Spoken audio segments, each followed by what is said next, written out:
Hey guys, this is Ashish and you're watching Banking Type। तो देखो भाई, आज हम बात करने वाले हैं आरबीएल बैंक के जीरो बैलेंस सेविंग्स अकाउंट के बारे में। एक ऐसा अकाउंट जहां आपको मिनिमम बैलेंस की टेंशन बिल्कुल नहीं है, साथ ही मिलता है काफी मॉडर्न बैंकिंग फीचर्स भी। चाहे आप स्टूडेंट हो या first time account holder, RBL zero balance account आपके लिए कैसा है, क्या बेनिफिट्स है और क्या चार्जेस लग सकती है, ये सब हम स्टेप बाय स्टेप कवर करेंगे। तो चलिए शुरू करते हैं और देखते हैं कि यह अकाउंट आपके लिए एक सही ऑप्शन है या नहीं। तो चलिए वीडियो में आगे बढ़ते हैं और जान लेते हैं आरबीएल जीरो बैलेंस अकाउंट के बारे में। और ये जो जीरो बैलेंस अकाउंट आरबीएल में है उसका नाम रखा गया है प्राइम डिजिटल सेविंग्स अकाउंट। और आरबीएल बैंक के प्राइम डिजिटल सेविंग्स अकाउंट के साथ पाइए इजी और स्मार्ट बैंकिंग एक्सपीरियंस। इस अकाउंट में आपको मिनिमम मंथली एवरेज बैलेंस 5000 का मेंटेन करना होता है, लेकिन अगर आप चाहें तो इसे जीरो बैलेंस अकाउंट में भी कन्वर्ट करा सकते हैं। बस आपको एक एसआईपी या आरडी 2000 या उससे ज्यादा क्रिएट करना होगा और फिर आपका अकाउंट बन जाएगा एक जीरो बैलेंस अकाउंट। तो दोस्तों, आरबीएल जीरो बैलेंस अकाउंट खोलने से पहले एक जरूरी सवाल, क्या आप इसके लिए एलिजिबल है या नहीं, ये जान लेना इंपॉर्टेंट इसलिए भी है ताकि आपका टाइम वेस्ट ना हो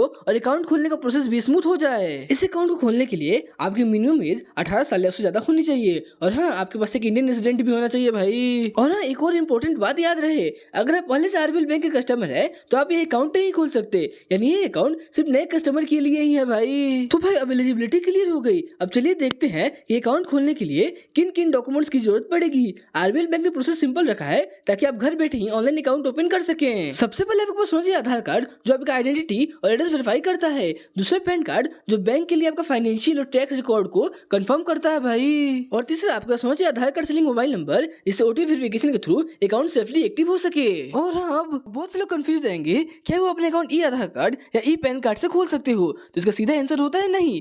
आप अपने अकाउंट वीडियो केवाईसी की हेल्प से खोलोगे, वहां पे आपको डॉक्यूमेंट फिजिकल फॉर्म में ही दिखाने पड़ेंगे। तो ध्यान रहे, आपका डॉक्यूमेंट आपके पास फिजिकल फॉर्म में ही होने चाहिए भाई, तभी आप अकाउंट ओपन कर पाओगे। तो देखो भाई, बस ये 3 चीजें रेडी रखकर आप अपना RBL zero balance savings account online खोल सकते हो बिना ब्रांच जाए, और पूरा प्रोसेस सिर्फ कुछ ही मिनट्स में कंप्लीट हो जाता है। अब जब आपके एलिजिबिलिटी और डॉक्यूमेंट्स के बारे में पता चल गया, तो चलिए देखते हैं इस अकाउंट के रियल बेनिफिट्स, यानी यह अकाउंट आपको क्या क्या सुविधाएं देते हैं और आपके लिए क्यों कन्वीनियंट है भाई। सबसे पहला और सबसे कन्वीनियंट फीचर आपको मिलता है वीडियो केवाईसी का।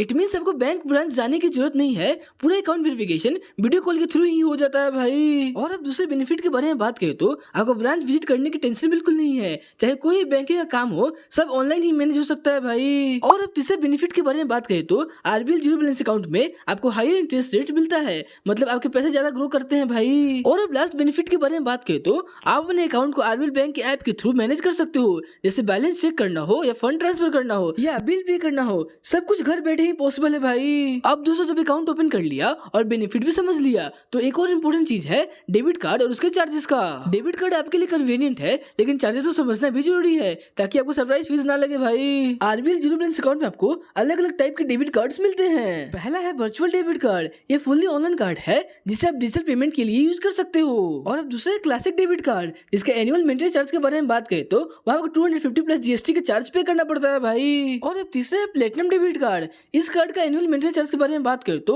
यहाँ पे 500 प्लस जीएसटी का चार्ज पे करना पड़ेगा। और ये डेबिट कार्ड थोड़ा ज्यादा फीचर के साथ आता है भाई। और अब मान लो आपका डेबिट कार्ड खो गया या फिर डैमेज हो गया और आपको उसको रिप्लेस करना है, तो वहाँ पे आपको 200 का चार्ज पे करना पड़ेगा कार्ड रिप्लेसमेंट के लिए भाई। यानी नया कार्ड लेने के लिए आपको ये नॉमिनल फी पे करनी होगी, जो ओवरऑल अकाउंट के लिए काफी रीजनेबल है। अब दोस्तों, डेबिट कार्ड चार्ज समझने के बाद एक और इम्पोर्टेंट चीज आता है, जो कि एटीएम ट्रांजैक्शन चार्जेस का। ये जान लेना इसलिए भी जरूरी है ताकि आप पता करें कि आरबीएल या दूसरे बैंक एटीएम यूज करने पर आपको क्या फी देनी पड़ सकती है भाई। आरबीएल जीरो बैलेंस अकाउंट में आपको आरबीएल बैंक एटीएम से ट्रांजैक्शन मोस्टली फ्री मिलता है, चाहे आप फाइनेंशियल ट्रांजैक्शन करो या फिर नॉन फाइनेंशियल ट्रांजैक्शन। और हाँ, अगर आप अदर बैंक एटीएम यूज करते हो ट्रांजैक्शन के लिए, तो वहाँ पे कुछ चार्जेस लग सकती हैं। तो चलिए वो भी मैं आपको सिंपल शब्दों में समझा देता हूँ। अगर आप अदर बैंक एटीएम यूज कर रहे हो तो आपको हर महीने 5 ट्रांजैक्शन बिल्कुल फ्री मिलते हैं, फाइनेंशियल और नॉन फाइनेंशियल दोनों मिलाकर। और अब मान लो अगर आपका ट्रांजैक्शन लिमिट खत्म हो गया है, उसके बाद आप फाइनेंशियल ट्रांजैक्शन करते हो, तो उसके लिए आपको 20 रुपए प्लस जीएसटी का चार्ज पे करना पड़ेगा भाई। और वहीं अगर नॉन फाइनेंशियल ट्रांजैक्शन करते हो तो उसके लिए पर ट्रांजैक्शन 8.5 रुपीज प्लस जीएसटी का चार्ज पे करना पड़ेगा भाई।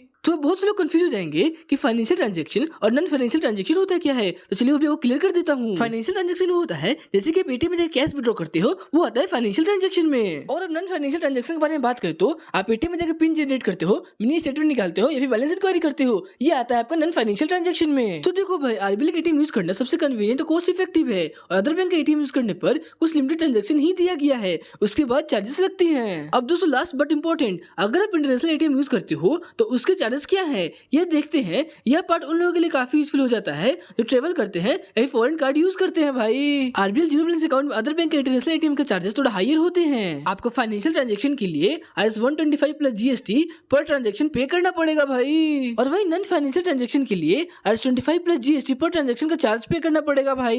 यानी इंटरनेशनल एटीएम यूज करते वक्त आपको नॉमिनल फी ध्यान में रखनी होगी ताकि सरप्राइज चार्जेस ना लगे। Overall domestic transaction cost effective है और इंटरनेशनल यूज के लिए आपको प्लान करना चाहिए। तो देखो भाई, जब आपको ट्रांजेक्शन और चार्जेस के बारे में पता चल गया तो नेक्स्ट इंपॉर्टेंट चीज है डेली विड्रॉल लिमिट और POS लिमिट्स का। ये जानना जरूरी इसलिए भी है ताकि आप अपने पैसे का यूज प्लान कर सकें और लिमिट के बाहर भी ना जाएं। आरबीएल जीरो बैलेंस अकाउंट में डेली विड्रॉल लिमिट और POS transaction limit card type के हिसाब से थोड़ी अलग होती है। अब मान लो आपने यहाँ पे क्लासिक डेबिट कार्ड चूज किया है, आपको यहाँ पे 50,000 का per day ATM withdrawal limit देखने को मिल जाता है। अब वहीं अगर POS ट्रांजेक्शन लिमिट के बारे में बात करें तो आपको यहाँ पे 1 लाख का POS transaction limit per day दिया गया है। अब मान लो आपने प्लेटिनम डेबिट कार्ड चूज किया है तो आपको वहाँ पे ATM withdrawal limit 1 lakh per day का दिया गया है। अब वहीं अगर POS ट्रांजेक्शन लिमिट के बारे में बात करें तो आपको यहाँ पे 2 लाख का per day POS transaction limit दी गई है भाई। यानी अगर आपको ज्यादा ट्रांजेक्शन हाई वैल्यू परचेस करनी है तो प्लेटिनम कार्ड कन्वीनियंट है। ओवर लिमिट काफी क्लियर और फ्लेक्सिबल है भाई, ताकि आप अपने फाइनेंशियल नीड के हिसाब से कार्ड यूज कर सकें। अब दोस्तों एक और छोटी लेकिन इंपॉर्टेंट चीज,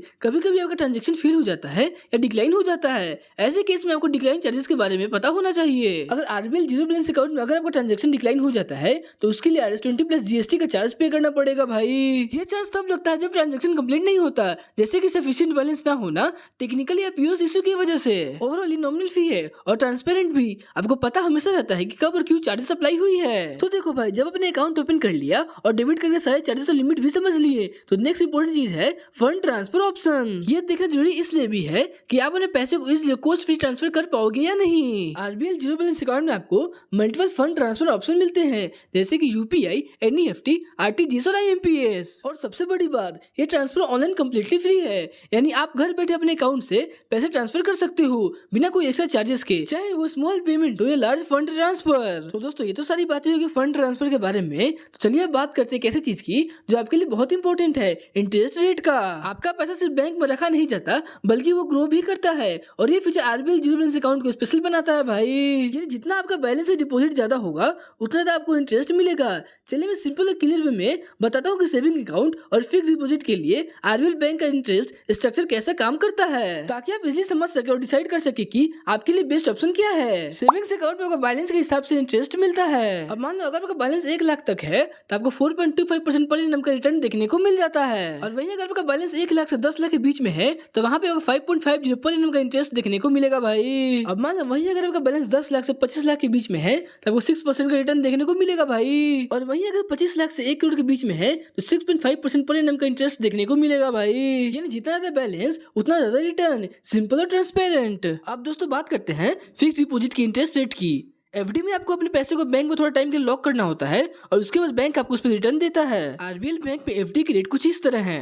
364 डेज के FD पे आपको मिलेगा 6.05% पर एनम का इंटरेस्ट रेट। वहीं अगर आप 365 डेज के FD रखते हो तो वहाँ पे आपको 7% का रिटर्न देखने को मिलता है। अब मान लो आपने 15 मंथ के लिए FD रखा है तो वहाँ पे आपको 7.80% का रिटर्न देखने को मिलेगा भाई। यानी छोटी या लॉन्ग टर्म FD दोनों में आपके पैसे ग्रो करते हैं और ये एक सेफ और स्मार्ट वे है अपने पैसे को मैक्सिमाइज करने का भाई। तो देखो भाई, ये तो सारी बातें होगी इंटरेस्ट रेट के बारे में। अब बात करते हैं एक और इंपॉर्टेंट फीचर की जो कि है पासबुक और चेकबुक का। ये आपको अपने ट्रांजैक्शन और अकाउंट एक्टिविटीज को ट्रैक करने में हेल्प करता है भाई। तो देखो भाई, अगर आपको पासबुक चाहिए तो उसके लिए ब्रांच विजिट करना पड़ेगा भाई। और वहीं अगर चेकबुक के बारे में बात करें तो ये आपके अकाउंट के वेलकम किट में मिलता है और इसमें 20 पेज फ्री मिलते हैं हर 6 महीने में। लेकिन वहीं अगर आपको एक्स्ट्रा पेज चाहिए तो एडिशनल पेज का चार्ज RS2 पर लीफ रखा गया है भाई।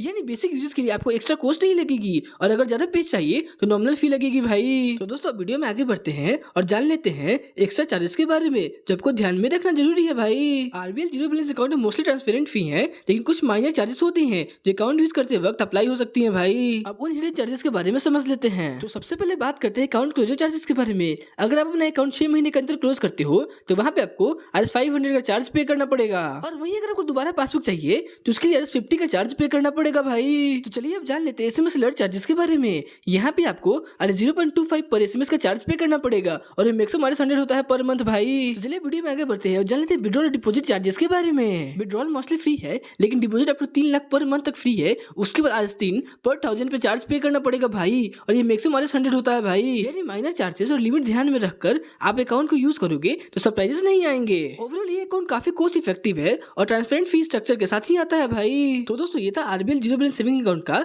कंप्लीट ओवरव्यू, जहां पे मैंने eligibility, document, benefit, charges, interest rate और सब फीचर सब कुछ ऐसे समझा दिया भाई। और अगर आप नए कस्टमर हो और जीरो बैलेंस अकाउंट ढूंढ रहे हो तो ये अकाउंट इजी, कन्वीनियंट और कॉस्ट इफेक्टिव ऑप्शन बन सकता है भाई। और अगर आपको वीडियो पसंद है तो लाइक और शेयर करना मत भूलना, और ऐसे यूजफुल वीडियो के लिए चैनल को भी सब्सक्राइब कर लेना भाई। और कमेंट में बताओ आप RBL जीरो बैलेंस अकाउंट खोलने वाले हो या ऑलरेडी खोल चुकी हो। और अगर आपके मन में कोई भी क्वेश्चन आ रहा हो RBL जीरो बैलेंस अकाउंट से रिलेटेड तो आप मुझसे कमेंट में पूछ सकते हो, मैं वहां पर रिप्लाई कर दूंगा भाई। मैं मिलता हूँ नेक्स्ट वीडियो में एक नए टॉपिक के साथ, तब तक के लिए हैप्पी बैंकिंग।